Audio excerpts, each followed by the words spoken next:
I saw your question on the discussion board. Solve the problem of combined variation uses constant variation. If x varies directly as y and z and inversely as the square of r.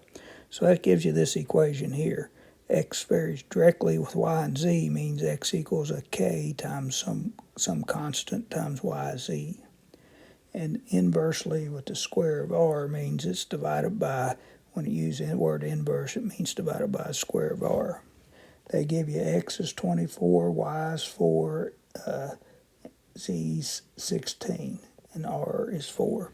So I put in 24 for x, 4 for y, 16 for z, and 4 for r. Well, 4 squared 16, and so these 16s are all cancel. Leave you 4k equal 24. Divide both sides by 4, and k is 6. So I rewrite this equation, with k being 6. Then they tell us y is 6, and so I put in 6 for y. Z is 36, so I put in 36 here, and r is 12, so I put in 12 here.